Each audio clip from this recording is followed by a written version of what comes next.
Welcome to Chandru maths. So இந்த image வந்து நம்மளுடைய டெலகிராம் சேனலில் நிறைய பேர் பார்த்துருப்பீங்க.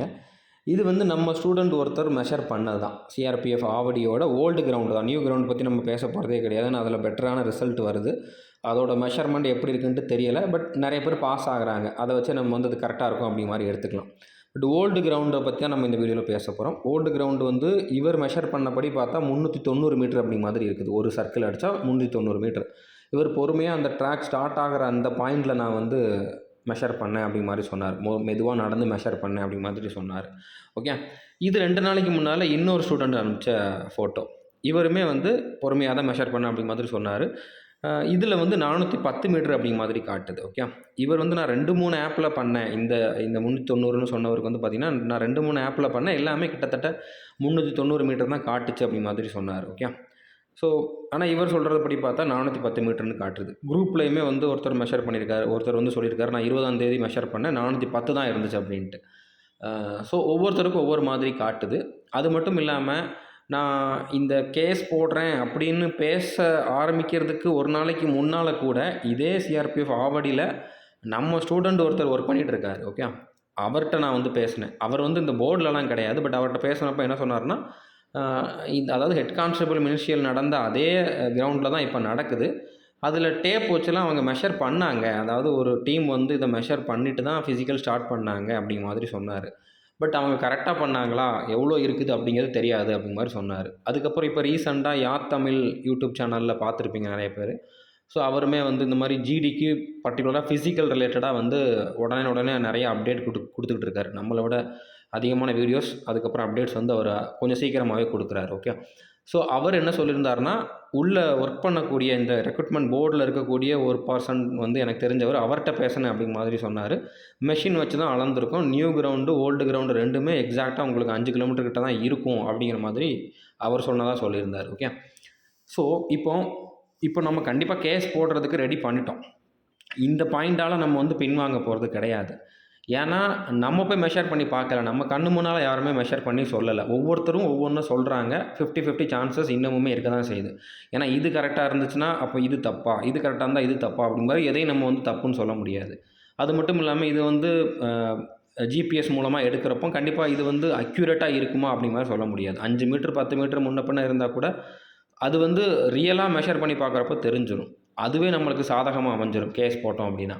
ஈவன் இவங்க சொல்கிற மாதிரி 385 மீட்டர்னே எடுத்துக்கிட்டாலுமே 5005 மீட்டர்னு வந்துச்சுன்னா அந்த 5 மீட்டர் அதிகமாக இருக்கிறதுமே நம்மளுக்கு ஃபேவராக தான் வரும். லாயர் சொன்னபடி பார்த்தா 5 மீட்டருக்குமே அதிகமாக இருக்கக்கூடாது தானே. ஏன்னா 50 பைசா ஒரு ரூபாய்க்கு கூட கேஸ் போடுறவங்களுக்கு காம்பன்சேஷன் கிடைக்கிது. அந்த மாதிரி தான் இதுவுமே 5 மீட்டர் அதிகமாக இருந்தாலுமே தப்பு தான். ஓகே, ஸோ இதெல்லாம் ஒரு மேட்ரு கிடையாது. ஓகே, நான் இவ்வளோ டவுட் எனக்கு முன்னாலே இருந்துச்சு. இப்போ தான் எனக்கு இந்த டவுட் வந்துச்சு அப்படி மாதிரிலாம் கிடையாது. ஒருவேளை கரெக்டாக இருக்கலாமோன்ட்டு நானும் யோசிச்சிருக்க தான் செஞ்சுருக்கேன். ஏன்னா ஒரு ரெக்ரூட்மெண்ட்டுன்னு பண்ணுறப்போ எல்லாத்தையுமே தப்பு பண்ணுவாங்களா அப்படிங்கிற மாதிரி எனக்கும் யோசிக்க தான் செஞ்சேன். நான் வந்து பிளைண்டாக இது தப்பு தான் அப்படிங்கிற மாதிரிலாம் வந்து முடிவு எடுக்கலை. பட் நான் வந்து இருந்தும் இந்த மாதிரி டவுட் இருந்துமே வந்து கேஸ் போடணும்னு யோசித்ததுக்கு காரணம் இதில் ஃபெயிலான நிறையா ஸ்டூடெண்ட். ஓகே, அவங்க வந்து நார்மலாக ரன்னிங் பண்ணுறப்ப நல்லா டைமிங் வச்சு பண்ணுறவங்க இங்கே வந்து ஃபெயில் ஆகிருக்காங்க. அப்படி இருக்கிறப்ப அவங்களால அதை ஏற்றுக்க முடியாது. ஓகே, அது மட்டும் இல்லாமல் இதில் ஒரு திரும்ப சான்ஸ் கொடுத்தா மினிமம் ஒரு 50லேருந்து 100 பேராச்சும் வந்து பாஸ் பண்ணி உள்ளே வந்துடுவாங்க.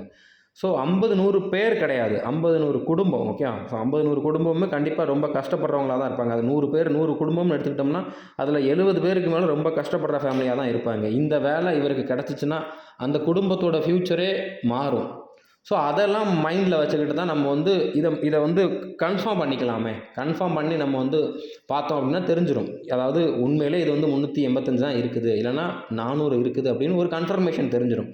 ஒருவேளை இதில் வந்து மெஷர்மெண்ட் அதிகமாக இருக்குது அப்படின்னா அதில் நம்மளுக்கு ஃபேவராக தீர்ப்பு வந்துச்சுன்னா அந்த 100 குடும்பத்தோட ஃப்யூச்சர் மாறப்போகுது. ஓகே, அந்த ஒரு பாயிண்ட்டை மைண்டில் வச்சு தான் நான் வந்து இன்னுமே வந்து கொஞ்சம் கூட பின்வாங்காமல் பண்ணணும், கண்டிப்பாக கேஸ் ஃபைல் பண்ணுறோம் அப்படிங்கக்கூடிய ஸ்டெப்ஸ் தான் வந்து எடுத்துக்கிட்டு இருக்கேன். ஓகே, ஸோ கேஸ் ஃபைல் பண்ணுறதுக்கு 3 ஸ்டூடெண்ட்ஸ் வந்து டாக்குமெண்ட் கொடுக்காமல் இருந்திருந்தாங்க. ஒரு சில ப்ரூஃப் கேட்டிருந்தாங்க, கொடுக்காமல் இருந்திருந்தாங்க. அதை இன்றைக்கி போய் கொடுத்துட்டு வந்துட்டாங்க.